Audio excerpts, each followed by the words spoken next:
প্রিজমের মধ্যে দিয়ে আলোর প্রতিসরণ পড়ানো হয়েছে, তার সঙ্গে প্রিজমের মধ্যে দিয়ে আলোর প্রতিসরণ হলে চ্যুতিকোণ আমরা জানি।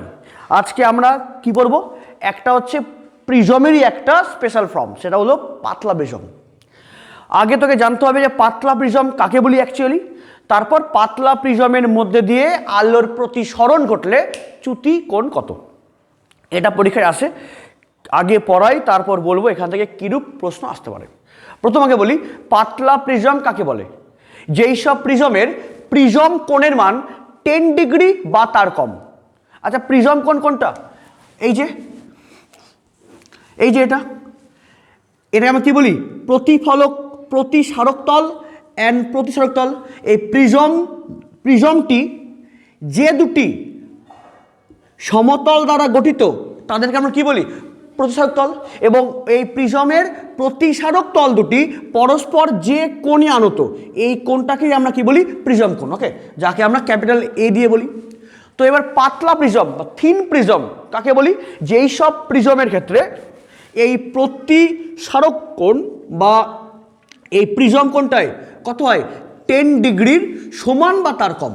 ওকে, যেই সব প্রিজমের প্রিজম কোণের মানটা 10 ডিগ্রি বা তার কম হয় তাকেই আমরা কি বলি, পাতলা প্রিজম। ওকে, তো এবার এই পাতলা প্রিজমের ক্ষেত্রে আমরা পড়ব রশ্মির চ্যুতি।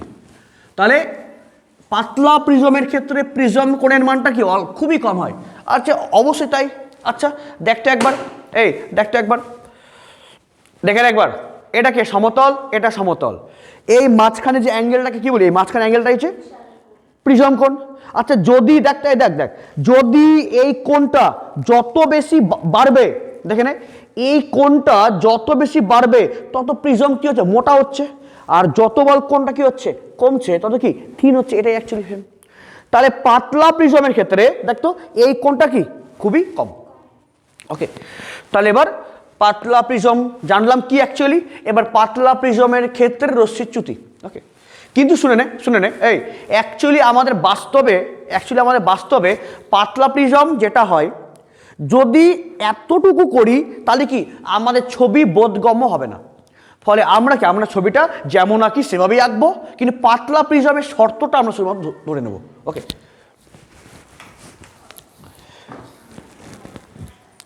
দেখ তাহলে যেমন ছবি তেমনই করব, কিন্তু আমাদের মাথায় থাকবে এটাই আমাদের পাতলা প্রিজম, ওর শর্তগুলো আমি ধরে নেব, তাই হবে।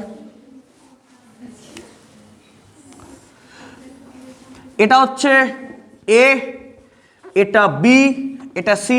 ওকে, এবার আলো পড়লো, এখান থেকে অঙ্কিত অভিলম্ব টান,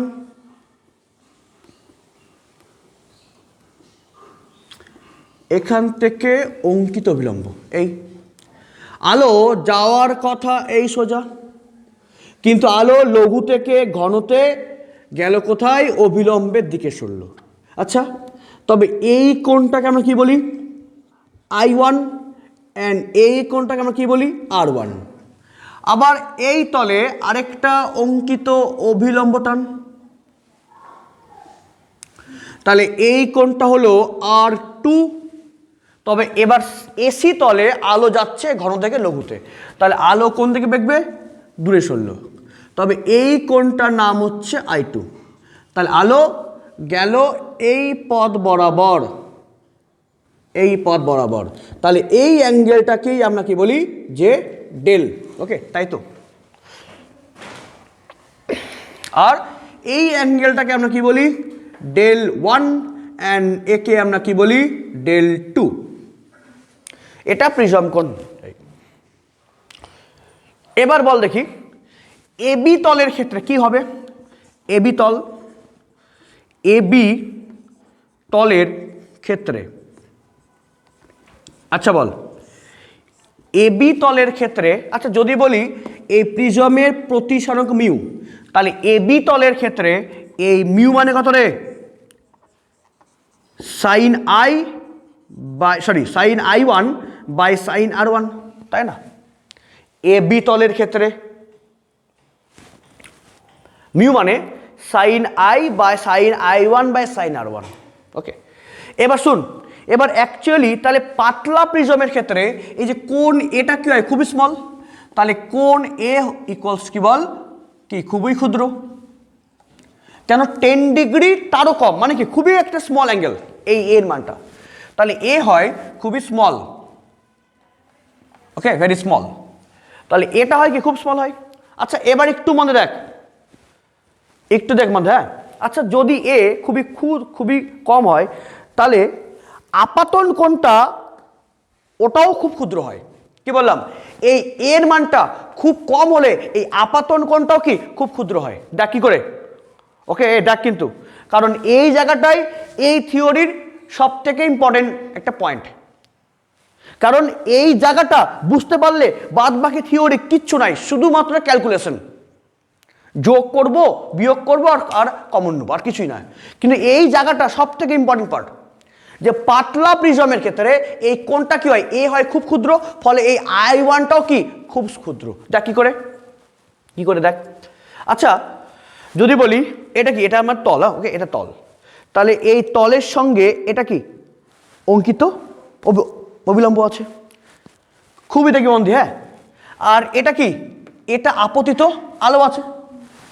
আচ্ছা বল দেখি, যদি বলি প্রিজম কোণটা কি খুব বেশি, আগে দেখেন, হ্যাঁ যদি বলি এই প্রিজম কোণটা খুব বেশি, আচ্ছা বল প্রিজম কোণ যদি খুব বেশি হয় তাহলে কি এরকম না, প্রিজম কোণটা খুব বেশি বল, তার মানে কি, মানে মোটা প্রিজম, আর যদি প্রিজম কোণ কি হয় খুবই কম হয়, আচ্ছা প্রিজম কোণ কম মানে কি এটা খুবই কাছে, আচ্ছা তার মানে কি, তাহলে বল যদি হয় দেখেনে যদি হয় মোটা প্রিজম, আচ্ছা বল মোটা প্রিজমের ক্ষেত্রে এই অঙ্কিত অবিলম্ব দেখ দূরে সরছে, দেখ মোটা প্রিজম হলে এই যে দেখবি এই লম্বটাতে বল বল কোথায় সরছে রে, দূরে, আর পাতলা হলে বল কোথায় সরছে রে, কাছে আসছে, আচ্ছা তার মানে কি দেখ তো, আচ্ছা এটাই কি আপতিত আলো না, যদি বলি মোটা, আচ্ছা বল তাহলে কি হবে, মোটা হলে এটা কোথায় যাবে, দূরে, আর পাতলা হলে কি হবে, এটাই তো কি বল কোথায় আসছে, কাছে আসছে, তাহলে এর সঙ্গে এর অ্যাঙ্গেলটা কি হবে, কমে যাবে,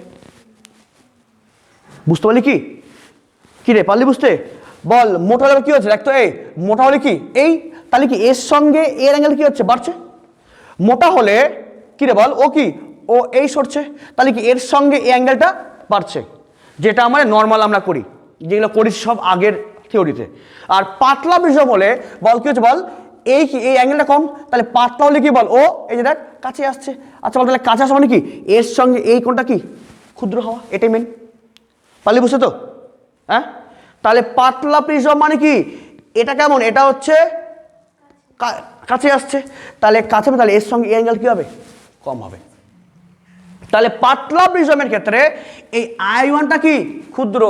আচ্ছা আমাকে বল দেখি, এই বল দেখি আমাকে, এই মিউটা কি ধ্রুবক তো নাকি, মিউ কি বল ধ্রুবক,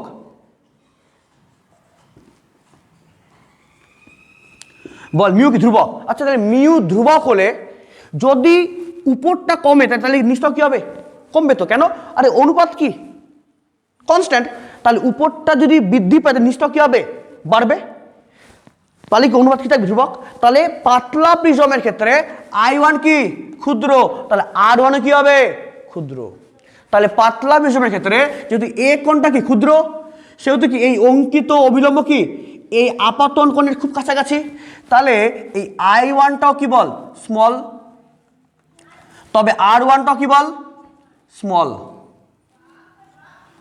আচ্ছা বল তাহলে এবি তলে মিউ কি হয় sine I1 by sine R1, পাতলা প্রিজমের ক্ষেত্রে এ খুব ক্ষুদ্র, ফলে I1 খুব ক্ষুদ্র, ফলে R1ও কি ক্ষুদ্র, আচ্ছা বল তাহলে এই I1 কি স্মল, তাহলে সাইন যদি থিটা হয় ভেরি স্মল, সো আমরা কি জানি সাইন থিটাই কি বল থিটা, তাই তো, অ্যান্ড কস থিটা কত হয় 1, বাট এখানে কোনো কসের কোনো গল্প নাই, অনলি কি আছে সাইনের গল্প আছে, তাহলে এ কোণ খুব যদি ক্ষুদ্র হয় তাহলে I1ও স্মল, ফলে R1ও স্মল, ফলে মিউ মানে কি sign I1 by sine R1, তাহলে I1 খুব স্মল, তাহলে I1 স্মল হলে তো সাইন I1টা কি বল I1, অ্যান্ড সাইন R1টাই R1, বল তাহলে I1 ইকুয়ালস টু বল কত হবে মিউ ইন্টু R1, রেখে দে, এটা কোন তল? এটা এবি তলের ক্ষেত্রে।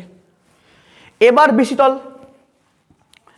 এবার বিসি তলের ক্ষেত্রে আচ্ছা বলতো বিসি তলের ক্ষেত্রে মিউ মানে কি হয়? Sign i2 by sine r2, মনে আছে?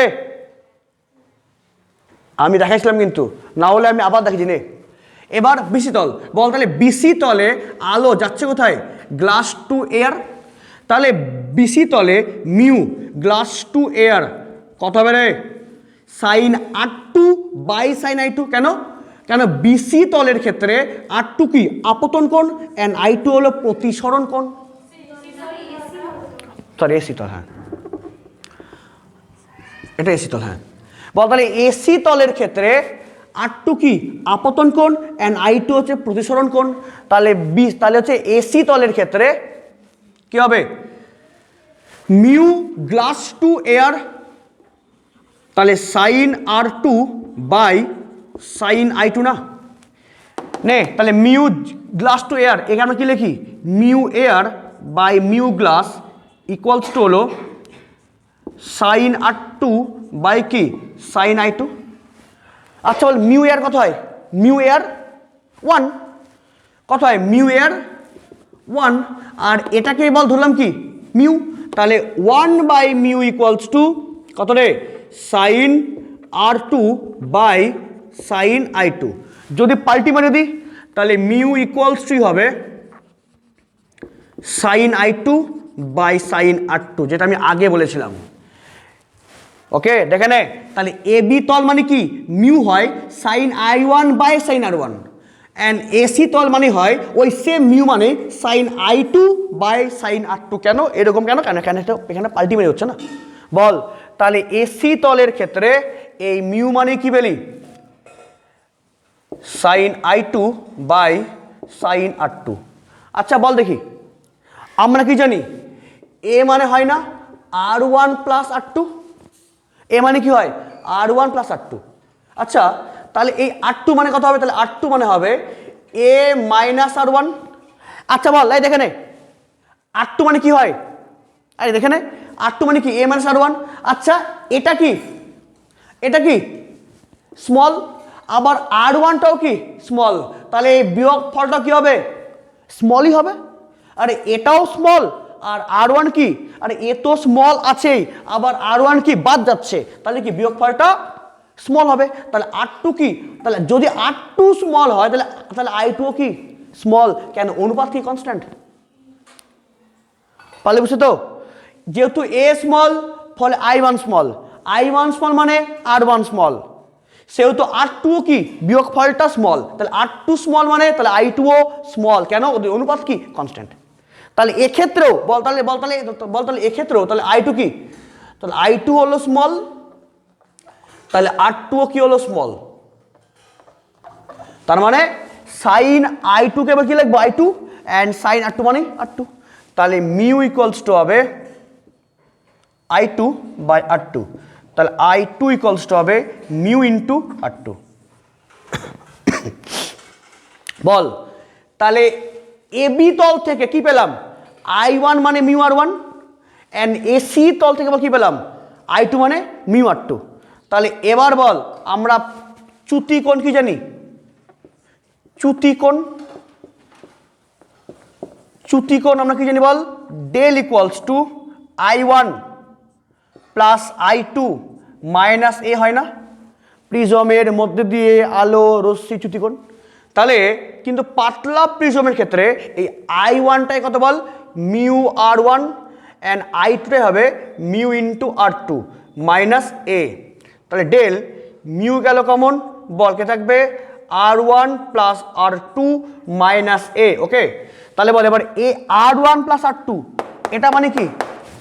এ।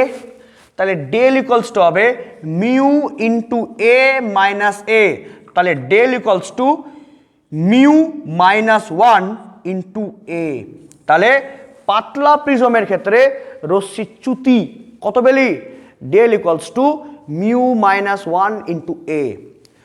এবার এই সমীকরণের কি তাৎপর্য? দেখ কি তাৎপর্য, দেখ রে, এরকম জেনারেল আগে দেখে নে, এরকম জেনারেল প্রিজমের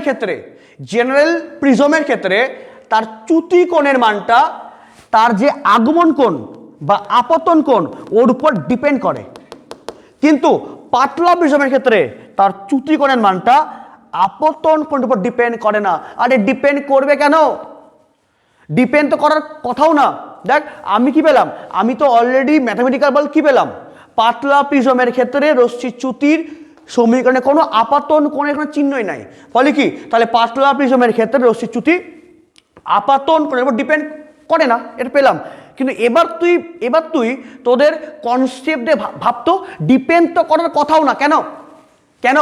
কারণ পাতলা প্রিজমের ক্ষেত্রে আলো যেভাবেই পড়ুক না কেন আপাতন কোণ তো অলওয়েজ কি স্মল, ফলে পাতলা প্রিজমে আলো যেভাবেই পড়ুক না কেন বল I1 কি অলওয়েজ স্মল, ফলে কি ডিপেন্ড তো করবে না। কেন? বল স্মল মানে কি প্রত্যেকটা ক্ষেত্রেই বল আপাতন কোণ কি প্রায় জিরোর কাছাকাছি আছে বা খুবই স্মল আছে, ফলে কি ডিপেন্ড করবেই না। বল যেমন কি হয় এই মোটা প্রিজমের ক্ষেত্রে I1 ডিপেন্ড করে 30 ডিগ্রি, 60 ডিগ্রি, 70 ডিগ্রি, হ্যাঁ 90 ডিগ্রি ডিপেন্ড করছে। কিন্তু বল এখানে কি, এখানে তো আলো যেভাবেই পড়ুক না কেন বল ওটাকে অলওয়েজ কি বল সব ক্ষেত্রে কি স্মল, ফলে সব ক্ষেত্রে কি বল I1 অলওয়েজ কি I1ই তো, ফলে ডিপেন্ড করবে কি। দেখ পেলাম না। ওকে, তাহলে বল তাহলে পাতলা প্রিজমের ক্ষেত্রে রশ্মি চ্যুতি আপাতন কোণের উপর ডিপেন্ড করে না, এটা প্রমাণ আসতে পারে। এছাড়াও দাঁড়া এর মধ্যে আরেকটা স্পেশাল কেস আছে। কি স্পেশাল কেস?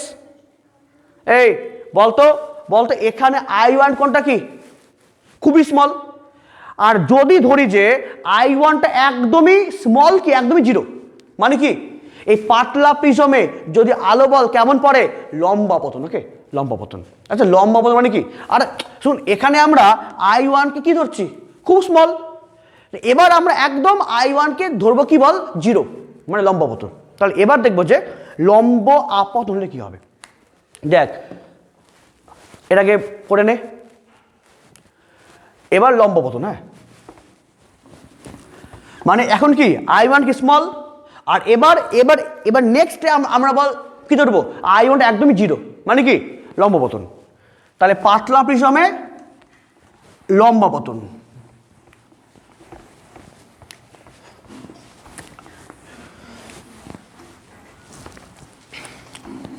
দেখ এবার ওই পাতলা প্রিজমে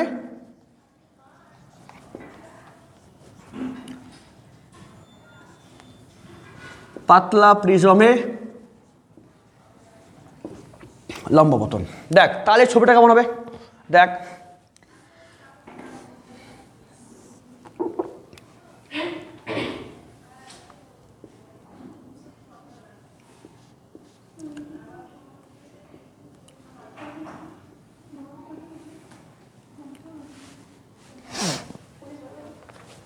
এটা A, B and C।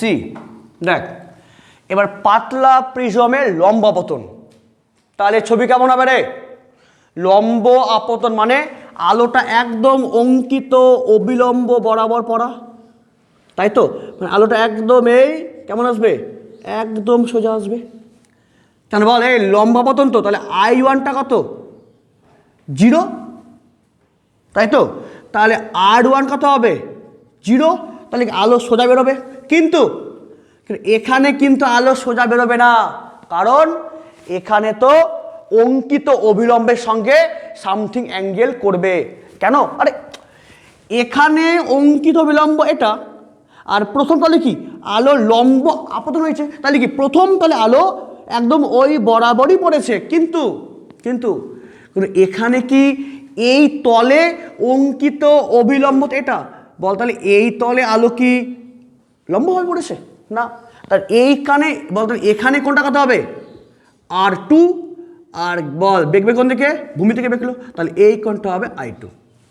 এই তাহলে লম্ব আপতনের ক্ষেত্রে পাতলা প্রিজমের ছবি কিনে এটা না হলে কি সবাই এই ছবি না আঁকলে না অনেকে ভাবে এটা, তাহলে I1 জিরো, R1 জিরো, তাহলে R2ও জিরো, তাহলে I2ও জিরো, কিন্তু না তো। আচ্ছা এই এর সঙ্গে এ কি সমান্তরাল আছে? আর বল এই তলের সঙ্গে এই তল কি সমান্তরাল? সমান্তরাল হলে তাই হতো, যেটা আমরা কোথায় পাই? সমান্তরাল কাজ ফলকে পাই। I10 R10 I20 R20, কেন ওরা কি সমান্তরাল, কিন্তু এর সঙ্গে এ তল তো সমান্তরাল না, তার জন্য তাহলে এই লম্ব আর এই লম্ব তো সমান্তরাল না। ওকে, তাহলে প্রথম তলের লম্ব আপতন, তাহলে I10 তাহলে R10, কিন্তু এই তলে অভিলম্বের সঙ্গে কিন্তু অ্যাঙ্গেল হবে R2 আর I2 হলো। তাহলে বল, তাহলে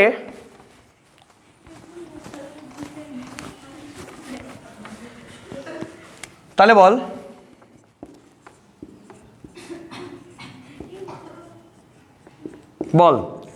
তাহলে AB তলের ক্ষেত্রে বল I1টা কত? 0, তাই না? I1টা 0 AB তলের ক্ষেত্রে। এসি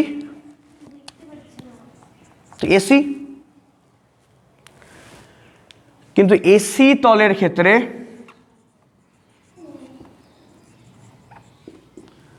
বল মিউ মানে কত হবে?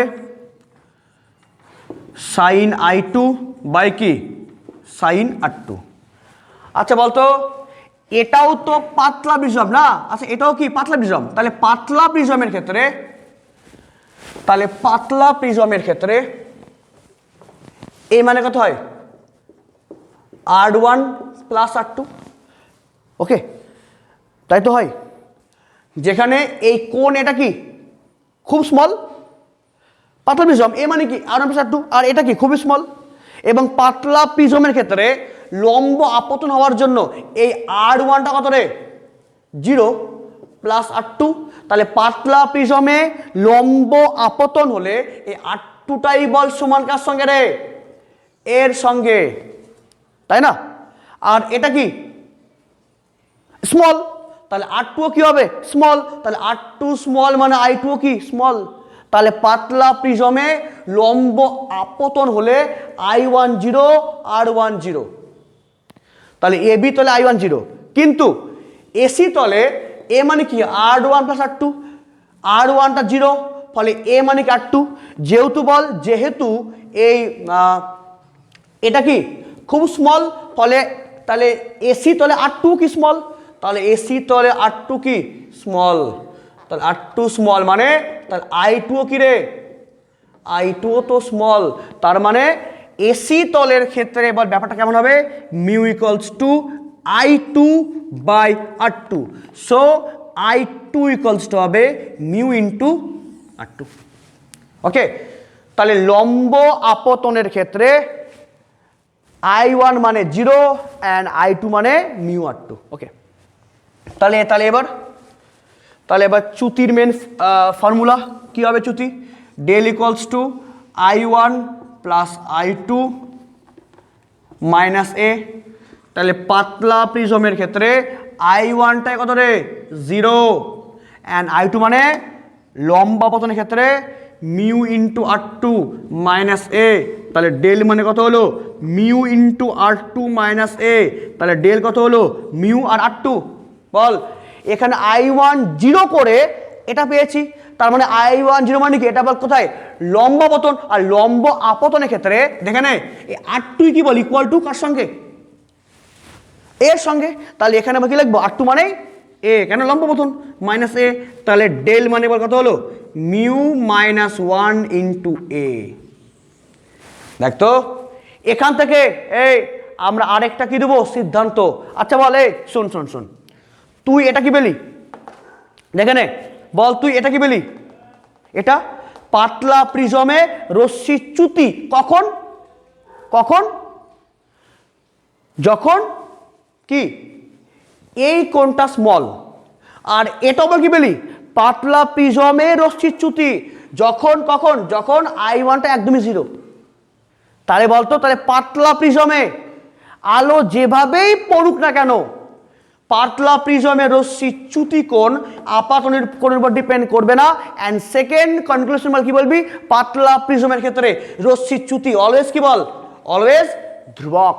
তাহলে পাতলা প্রিজমের ক্ষেত্রে রশ্মির চ্যুতিটা কি অলওয়েজ কনস্ট্যান্ট, সেটা আলো ক্ষুদ্র আপাতন করেই পড়ুক না কেন, আর আলোটা একদম লম্বভাবেই পড়ুক না কেন, তাই তো? দেখ আলো কি লম্বভাবে পড়লেও চ্যুতি যা হয়, আর কি ক্ষুদ্র কোণে পড়লেও চ্যুতি তাই হয়। তাহলে পাতলা প্রিজম বললাম, এবং পাতলা প্রিজমের রশ্মির চ্যুতি কোণের মান কত হয়? Del equals to mu minus 1 into A. তাহলে পাতলা প্রিজমে রশ্মির চ্যুতি কোণের মানটা আপাতন কোণের উপর ডিপেন্ড করে না। অ্যান্ড সেকেন্ড, পাতলা প্রিজমে রশ্মি চ্যুতি কি হয়? কনস্ট্যান্ট। কমপ্লিট।